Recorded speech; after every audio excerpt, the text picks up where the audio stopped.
ಗಾನಚತುರಾಯ ಗಾನ ಪ್ರಾಣಾಯ ಗಾನಾಂತರಾತ್ಮನೇ. Hi friends, ಎಲ್ಲರಿಗೂ ಗೌರಿ ಗಣೇಶ ಹಬ್ಬದ ಹಾರ್ದಿಕ ಶುಭಾಶಯಗಳು. ಬನ್ನಿ, ಇವತ್ತು ನಾವು ಗಣೇಶ ಚತುರ್ಥಿಯ ಶಾಪಿಂಗ್ ನೋಡೋಣ.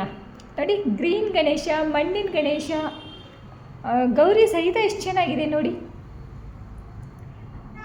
ನೋಡಿ ಎಷ್ಟು ಚೆನ್ನಾಗಿದೆ, ಪಿಂಕ್ ಕಲರ್ಫುಲ್ ಗಣೇಶ. ನಾನು ಸುಮ್ಮನೆ ಒಂದು ರೌಂಡ್ ಹೋಗಿ ಬರೋಣ ಅಂತ ಹೋಗಿದ್ದೆ. ಸುಮ್ಮನೆ ಕೇಳಿದೆ ಎಷ್ಟು ಈ ಗಣೇಶ ಅಂತ. ಏನು ಫ್ರೆಂಡ್ಸ್, ಗಣೇಶನ 2800 ಅಂತ ಹೇಳಿದರು. 2800 ನಾನು ಶಾಕ್ ಆಗಿಬಿಟ್ಟೆ. ಅಷ್ಟೊಂದು ಕಾಸ್ಟ್ಲಿನ ಗಣೇಶ. ಆ್ಯಕ್ಚುಲಿ ಇತ್ತೀಚೆಗೆಲ್ಲ ನಾನು ಗಣೇಶನ ಯಾವಾಗಲೂ ಅಮೌಂಟ್ ಕೇಳಲಿಲ್ಲ ಮತ್ತು ಶಾಪಿಂಗು ಮಾಡಲಿಲ್ಲ. ನಾನು ಹೋಗಲೂ ಇಲ್ಲ. ಇನ್ನು 500 1000 ಇರಬಹುದು ಅಂತ ಅಂದ್ಕೊಂಡಿದ್ದೆ. ಈ ಗಣೇಶನ ರೇಟು 2800 ಅಂತ. ಅವ್ರು ಹೇಳೋದೇನೆಂದರೆ ಇದು ಬಾಂಬೆ ಸ್ಟೈಲ್ ಗಣೇಶ. ಅದು ಯಾವ ಸ್ಟೈಲು, ಬಾಂಬೆ ಗಣೇಶ ಅಂತೆ. ಅಯ್ಯೋ, ರೇಟ್ ಒಂದು ಕೇಳಬೇಕಾ? ಗಣೇಶ 2800 5000, ಅಬ್ಬಾ ಕಾಸ್ಟ್ಲಿ ಗಣೇಶ ಅಲ್ವಾ. ನೋಡಿ, ಮಣ್ಣಿನ ಗಣೇಶ ಇಡೋದು ತುಂಬ ಒಳ್ಳೆಯದು ಫ್ರೆಂಡ್ಸ್. ಯಾಕೆಂದರೆ ಅದನ್ನ ಮತ್ತೆ ನಾವು ವಿಸರ್ಜನೆ ಮಾಡಬೇಕಾದ್ರೆ ಬಕೆಟ್ಗೆ ಹಾಕ್ಬೋದು. ನೋಡಿ, ಗಣೇಶ ಆಯಿತು. ಇವಾಗ ಅದ್ರ ಡೆಕೋರೇಷನ್ಗೆಲ್ಲ ಏನೇನು ಐಟಮ್ಸ್ ಬಂದಿದೆ ಅಂತ ಒಂದು ಸಲ ನೋಡಿ ಬರೋಣವಾ. ನೋಡಿ, ಹಣ್ಣು ಬಂದಿದೆ, ಬಾಳೆ ಗಿಡ, ತೆಂಗಿನಕಾಯಿ, ಪತ್ರಿ, ಬಾಳೆಹಣ್ಣು, ಹೂವು ಎಲ್ಲನೂ ಬಂದಿದೆ. ಈ ಗರಿಕೆ, ಮಾವಿನ ಮರ, ಏಲಕ್ಕಿ ಬಾಳೆಹಣ್ಣು, ಸೀತಾಫಲ್, ಮ್ಯಾಂಗೋ ಎಲ್ಲ ಹಣ್ಣು ಬಂದಿದೆ. ನೋಡಿ ಎಷ್ಟು ಚೆನ್ನಾಗಿದೆ.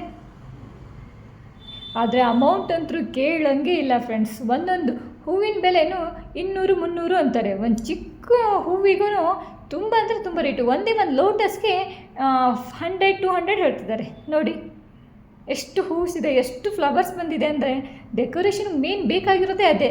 ಅದಕ್ಕೋಸ್ಕರ ಅಂತ ತುಂಬ ಅಂದರೆ ತುಂಬ ಕಾಸ್ಟ್ಲಿ. ಏನು ನೋಡಿ, ಇದು ಕಾಣಿಸ್ತಿದೆಯಲ್ವ, ಈ ಒಂದು ಫ್ಲವರ್ಗೆ 50 ಅಂತೆ. ಅಂದರೆ 100 ರೂಪೀಸ್ಗೆ 2 ಅಂತ ಲೆಕ್ಕ. 2ಗೆ 100 ರೂಪೀಸ್ ಅಂತ ಹೇಳ್ತಿದ್ದಾರೆ. ನೋಡಿ ಎಷ್ಟು ಕಾಸ್ಟ್ಲಿ. ನೋಡಿ, ಜೋಳ ಮತ್ತು ಅನಾನಸ್ ಹಣ್ಣು, ಏನೇನು ಬೇಕು ಡೆಕೋರೇಷನ್ಗೆ ಎಲ್ಲನೂ ಬಂದಿದೆ. ನೋಡಿ ಎಷ್ಟು ಚೆನ್ನಾಗಿದೆ. ನೋಡಿ, ಡೆಕೋರೇಷನ್ಗೆ ನಿಮಗೆ ಇನ್ನೊಂದು ಥರದ್ದು ಹೂವಿದೆ. ನೋಡಿ ಎಷ್ಟು ಚೆನ್ನಾಗಿದೆ. ಹಿಂದ್ಗಡೆ ಡೆಕೋರೇಷನ್ ಮಾಡು ಫ್ಲವರ್ಸ್ ಎಲ್ಲ, ಇದು ಡೆಕೋರೇಷನ್ ಫ್ಲವರ್ಸ್ ಅಂತ ಹೇಳ್ತಾರೆ. ಮತ್ತು ಇದು ಕೆಂಡ ಸಂಪಿಗೆ, ಆ ಥರ ಸಂಪಿಗೆ ಹೂವು. ನೋಡಿ, ಇದು ನೋಡಿ ವೆಲ್ವೆಟ್ ಥರನೇ ಇದೆ ಸೇಮ್. ಹಾರಗಳು ನೋಡಿ, ಹಾರಗಳು ಎಷ್ಟು ಚೆನ್ನಾಗಿದೆಯಲ್ಲ, ಅಷ್ಟೇ ಚೆನ್ನಾಗಿ. ಅದರ ಅಮೌಂಟು ಇದೆ ಫ್ರೆಂಡ್ಸ್, ನೋಡೋಕ್ಕೆ ಆಗಲ್ಲ. ನಾನು ಸುಮ್ಮನೆ ಎಷ್ಟು ಅಂತ ಹೇಳಿದ್ರೆ 200 ರೂಪಾಯಿ 1/4 kg ಅಂತಾರೆ. ಏನು ಮಾತಾಡೋದು ಹೇಳಿ. ನೋಡಿ, ತುಳಸಿ ಹಾರ, ಗರಿಕೆ ಎಲ್ಲ ಎಷ್ಟು ಚೆನ್ನಾಗಿದೆ ನೋಡಿ ಫ್ರೆಂಡ್ಸ್. ನೋಡಿ, ಹಣ್ಣುಗಳು ಎಲ್ಲ ಗಣೇಶನಿಗೆ ಫೇವ್ರೇಟ್, ಗಣೇಶನಿಗೆ ಇಷ್ಟವಾದದ್ದೇ. ಬಟ್ ಅಮೌಂಟ್ ಮಾತ್ರ ಫುಲ್ ಗಗನಕ್ಕೇರಿದೆ ಅಂತಲೇ ಹೇಳ್ಬೋದು.